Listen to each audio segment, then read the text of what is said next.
नमस्कार दोस्तों, आपका स्वागत है एक बार फिर से आपके अपने YouTube चैनल माजिद साइंस पर। दोस्तों, आज हम आपके लिए लेकर आए 8 सितंबर 2021 से बनने वाले हरियाणा करंट अफेयर से संबंधित सभी महत्वपूर्ण क्वेश्चन आंसर जो कि आपसे आने वाले कंपटीशन एग्जाम में पूछे जा सकते हैं। Most important question all competition exam in Haryana. तो चलिए दोस्तों शुरू करते हैं। तो दोस्तों, आज का फर्स्ट क्वेश्चन है, हरियाणा प्रदेश के पंचकुला जिले का स्टेट यानी क्राइम रिकॉर्ड ब्यूरो के डायरेक्टर का कार्यभार किसे सौंपा गया है?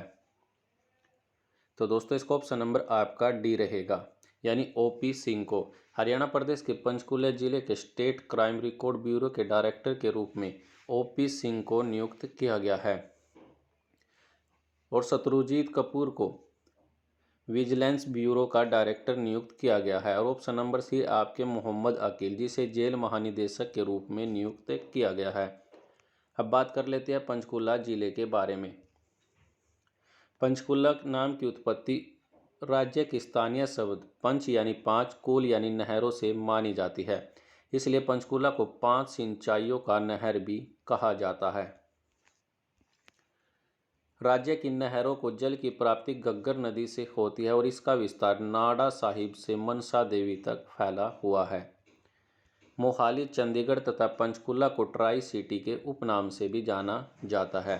पंचकुला जिले की मुख्य नदी घग्गर नदी है और इसे पहले सरस्वती के नाम से जाना जाता था। पंचकुला जिला एक पहाड़ी क्षेत्र है और इस जिले की कई स्थल पांडवों से जुड़े हुए हैं। पंचकुला में मोरनी पहाड़ियां स्थित है, जिसमें राज्य का सबसे ऊंचा स्थल करहो चोटी स्थित है, जिसकी ऊंचाई 1514 मीटर है। पंचकुला जिले में उष्णकटिबंधीय एवं शुष्क पर्णपाती वन पाए जाते हैं। पंचकुला में भूपेंद्रा सीमेंट बनाने का कारखाना स्थित है, जो कि भारत इलेक्ट्रिकल्स आदि कारखाने भी पंचकुला जिले में स्थित है। पंचकुला में हिंदुस्तान मशीनी टूल्स लिमिटेड के द्वारा ट्रैक्टरों के कल पुर्जे भी तैयार किए जाते हैं। Panchkula Himalaya boundary fault zone में स्थित है, जहां पर भूकंप के अत्यधिक प्रभाव को देखा जाता है। पंचकुला के पिंजौर में स्थित यादवेंद्र गार्डन को यूनेस्को ने सम्मिलित किया हुआ है, जिसे उत्तरी भारत का नंदन वन भी कहते हैं। इस गार्डन में प्रतिवर्ष आम का मेला भी लगता है। वर्ष 2008 में पंचकुला में आईटी पार्क की स्थापना की गई थी। पंचकुला इलेक्ट्रॉनिक सामानों के लिए अत्यधिक प्रसिद्ध माना जाता है। पंचकुला में एशिया का सबसे बड़ा कैक्टस गार्डन भी स्थित है। पंचकुला केंद्र शासित प्रदेश चंडीगढ़ का सैटेलाइट शहर है। यहाँ चंडी मंदिर कैंटोनमेंट भी स्थित है, जो कि भारतीय थल सेना की पश्चिमी कमान का मुख्यालय है। और इसके अलावा हरियाणा लोक सेवा आयोग का मुख्यालय भी पंचकुला जिले में स्थित है। दोस्तों, यह थे आपके पंचकुला जिले से जुड़े कुछ विशेष तथ्य जो कि आपके आने वाले कंपटीशन एग्जाम के लिए महत्वपूर्ण हो सकते हैं। नेक्स्ट क्वेश्चन है अब हमारा, हरियाणा प्रदेश में परिवहन विभाग का प्रमुख सचिव किसे बनाया गया है? तो दोस्तों, इसे बनाया गया ऑप्शन नंबर बी, यानी कला रामचंद्रन को। हरियाणा प्रदेश में परिवहन विभाग का प्रमुख सचिव कला रामचंद्रन को बनाया गया है। इससे पहले शत्रुजीत कपूर परिवहन विभाग के प्रमुख सचिव थे और शत्रुजीत कपूर को अब विजिलेंस ब्यूरो का डायरेक्टर के रूप में नियुक्त किया गया है। हरियाणा सरकार ने परिवहन विभाग और हरियाणा रोडवेज में भ्रष्टाचार को खत्म करने के लिए ऑपरेशन शुद्धि भी शुरू किया हुआ है। हरियाणा के वर्तमान में परिवहन मंत्री मूलचंद शर्मा है और इनका चुनाव क्षेत्र बल्लभगढ़ है। इसके अलावा परिवहन मंत्री मूलचंद शर्मा के पास कौन कौन से विभाग भी है, यह भी हम आपको बता देते हैं। परिवहन के अलावा खान एवं भूविज्ञान, कौशल विकास एवं औद्योगिकी प्रशिक्षण और निर्वाचन, ये सभी विभाग भी मूलचंद शर्मा को प्रदान किए गए हैं। नेक्स्ट क्वेश्चन है, हरियाणा प्रदेश में मुख्यमंत्री के द्वारा कितनी खेल नर्सरियों के खोलने का लक्ष्य रखा गया है? तो दोस्तों, इसका ऑप्शन नंबर आपका डी रहेगा, यानी 1000। हरियाणा प्रदेश में मुख्यमंत्री के द्वारा पहले 500 नर्सरियां खोलने का लक्ष्य रखा गया था, लेकिन टोक्यो पैरालंपिक और ओलंपिक के बाद देखते हुए इसे बढ़ाने का निर्धारण किया गया है, तो जिसे अब 500 से 1000 खोलने का लक्ष्य रखा गया है। अब बात कर लेते हैं मुख्यमंत्री मनोहर लाल खट्टर के बारे में, जो कि हरियाणा के वर्तमान में मुख्यमंत्री, और इनका चुनाव क्षेत्र करनाल है। और इनके पास कौन कौन से विभाग है यह भी हम जान लेते हैं। इनके पास आपके वित्त मंत्रालय, नगर एवं ग्राम पंचायत व शहरी संपदा, जन स्वास्थ्य अभियांत्रिकी, सिंचाई एवं जल संसाधन, सूचना प्रौद्योगिकी, इलेक्ट्रॉनिक तथा संचार, सूचना लोक संपर्क एवं भाषा, आवास योजना, न्याय प्रशासन, पर्यावरण तथा जलवायु परिवर्तन, वास्तुकला, सामान्य प्रशासन, गुप्तचर यानी CID, कार्मिक एवं प्रशिक्षण, राज्य भवन मामले। अन्य वे विभाग भी मुख्यमंत्री के पास है जो अन्य किसी मंत्री को नहीं दिए गई है। नेक्स्ट क्वेश्चन है, हरियाणा प्रदेश में शिक्षकों के सम्मान में कब से कब तक शिक्षा दिवस के रूप में मनाया जाएगा? तो दोस्तों यह बनाया जाएगा आपका 5 सितंबर से लेकर 17 सितंबर तक। हरियाणा प्रदेश में शिक्षकों के सम्मान के रूप में यानी 5 सितंबर से लेकर 17 सितंबर तक शिक्षा दिवस के रूप में मनाया जाएगा। अब बात कर लेते हैं शिक्षक दिवस के बारे में। भारत के प्रथम उपराष्ट्रपति और दूसरे नंबर के राष्ट्रपति डॉक्टर सर्वपल्ली राधाकृष्णन की जयंती पर यानी 5 सितंबर को शिक्षक दिवस के रूप में मनाया जाता है। और हर साल 5 सितंबर शिक्षक दिवस के रूप में मनाया जाता है। शिक्षक दिवस को अंतर्राष्ट्रीय स्तर पर भी मनाया जाता है, लेकिन उसके लिए अलग अलग दिन निर्धारित किए हुए हैं।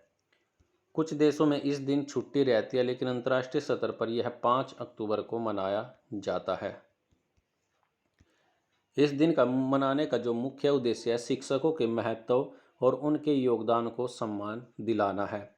जिस तरह भारत में शिक्षक दिवस शिक्षकों को बढ़ावा देने के लिए मनाया जाता है, उसी तरह अंतर्राष्ट्रीय शिक्षक दिवस सारी दुनिया में शिक्षकों की भूमिका और उनकी जिम्मेदारियों को समझाने के लिए मनाया जाता है।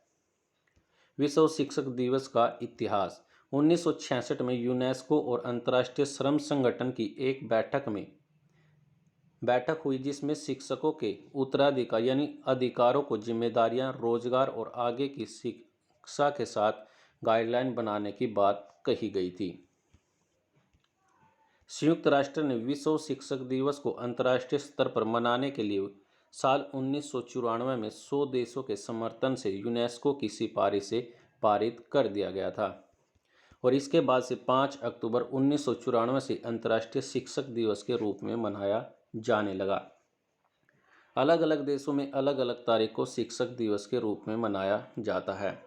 अब बात करते हैं विश्व शिक्षक दिवस 2021 की थीम क्या है। इस साल यानी 2021 में विश्व शिक्षक दिवस की थीम बढ़ते संकट के बीच भविष्य की नई कल्पना है। और विश्व शिक्षक 2020 की थीम क्या थी? तो संकट में लीड करना, भविष्य को फिर से परिभाषित करना, जो कि 2020 की शिक्षक दिवस की थीम थी, जिसका मुख्य उद्देश्य शिक्षकों के द्वारा कोविड-19 महामारी के दौरान निभाई जाने वाली भूमिका को संबोधित करना है। नेक्स्ट क्वेश्चन है, हरियाणा प्रदेश के द्वारा च्यवन ऋषि की तपोभूमि डोसी हिल्स को पर्यटक स्थल के रूप में विकसित किया जाएगा। यह हरियाणा के किस जिले में स्थित है? तो दोस्तों यह है आपके महेंद्रगढ़ जिले में। हरियाणा प्रदेश के द्वारा च्यवन ऋषि की तपोभूमि यानी डोसी हिल्स को पर्यटक स्थल के रूप में विकसित किया जाएगा। यह हरियाणा के महेंद्रगढ़ जिले में स्थित है। अब बात कर लेते हैं महेंद्रगढ़ जिले की। महेंद्रगढ़ को नंदीग्राम, नारनौल व सिंगों का डहर के नाम से महेंद्रगढ़ जिले को जाना जाता है, जिस कारण से इसका नाम नारनौल पड़ा। इस क्षेत्र का नाम महेंद्रगढ़ यानी पटियाला के शासक अपने पुत्र मोहिंदर सिंह के नाम पर रखा गया है। ऐसा भी माना जाता है कि महेंद्रगढ़ को मलिक यानी महमूद खान यानी बाबर का सेवक ने बसाया था। महेंद्रगढ़ का नारनौल शहर 15वीं शताब्दी के दौरान जयपुर राजा का एक भाग हुआ था तथा ब्रिटिश शासन के दौरान यह हिसार जिले का भाग था। महेंद्रगढ़ के नारनौल में अकबर के समय टकसाल थी और यहाँ पर जलाली सिक्के ढाले जाते थे। 17वीं शताब्दी में मराठा शासक थे यानी तांत्या टोपे ने एक किले का निर्माण महेंद्रगढ़ में करवाया था। कानोड़िया ब्राह्मणों द्वारा आबाद किए जाने के कारण महेंद्रगढ़ पहले कानोड़ के नाम से भी जाना जाता था।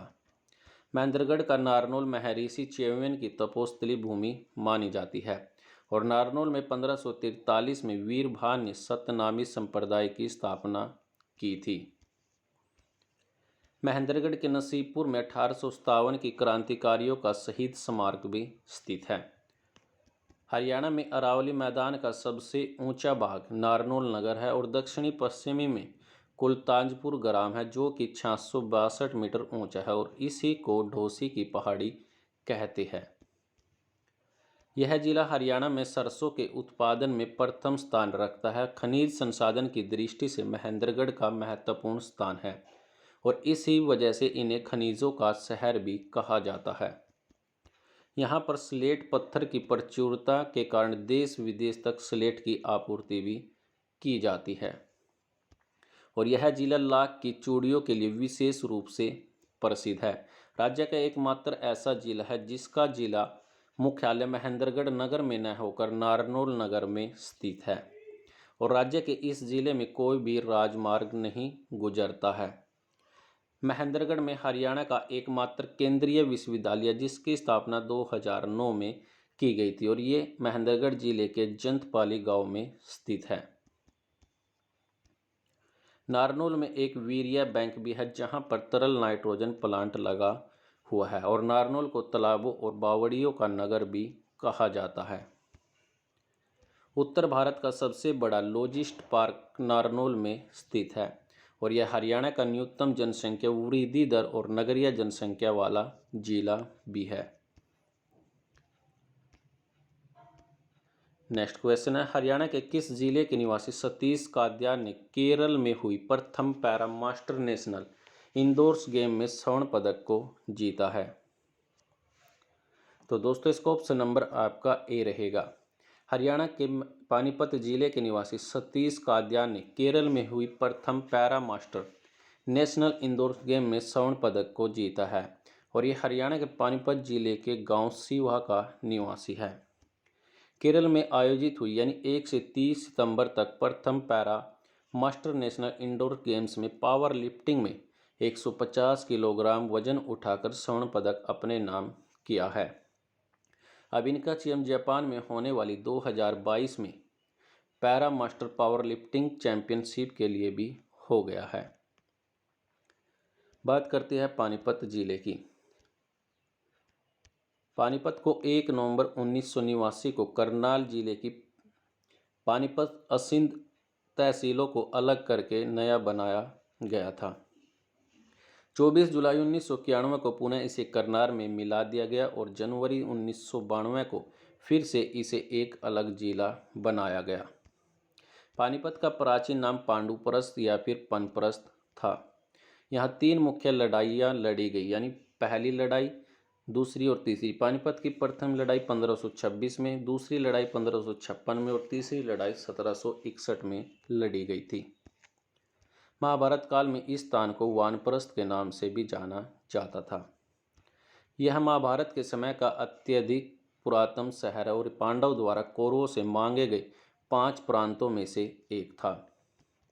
पानीपत के क्रांतिकारी मौलवी कलंदर ने 1857 में अंग्रेजों के विरुद्ध विद्रोह किया था जिसके कारण से उसे बाद में फांसी दी गई थी। पानीपत में स्थित तेल शोधक कारखाने में उत्पादन वर्ष 2000 में शुरू हुआ था। पानीपत में हथकरघा उद्योग के अंतर्गत दरी, कंबल, बेड कवर, गलीचे व टेप्स्ट्री का निर्माण किया जाता है जिनको विदेशों में भी निर्यात होता है। पानीपत में उत्कृष्ट एवं कलात्मक ऊनी दरिया एवं हथकरघे के सामानों का निर्माण भी किया जाता है, तो इसलिए पानीपत को बुनकरों का शहर या फिर हैंडलूमों का शहर भी कहा जाता है। और पानीपत सेना के लिए कंबलों का निर्माण यानी 75% कंबलों का निर्माण पानीपत जिले में ही किया जाता है। पानीपत में एक अमोनिया प्लांट भी स्थित है।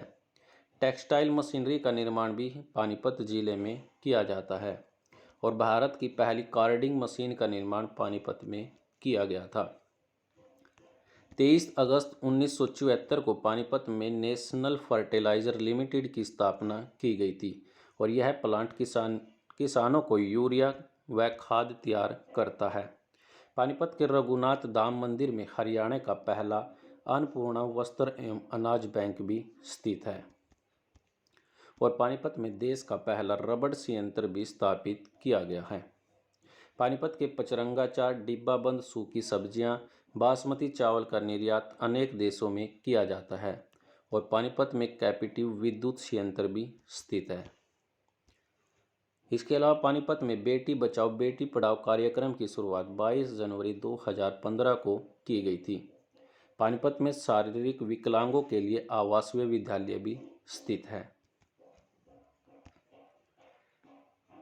अब बात कर लेते हैं 7 सितंबर से बनने वाले हरियाणा करंट अफेयर के रिवीजन के बारे में। हरियाणा में यानी निम्नलिखित में से कौन सी फसल उगाने वाले किसानों को मृदा कार्ड बनाए जाएंगे? तो दोस्तों इसका ऑप्शन नंबर आपका बी रहेगा, यानी गन्ना उत्पादन वाले किसानों के लिए सरकार के द्वारा मृदा कार्ड को बनाया जाएगा। नेक्स्ट क्वेश्चन है, हरियाणा पुलिस हाउसिंग कॉरपोरेशन के चेयरमैन के तौर पर किसे नियुक्त किया गया है?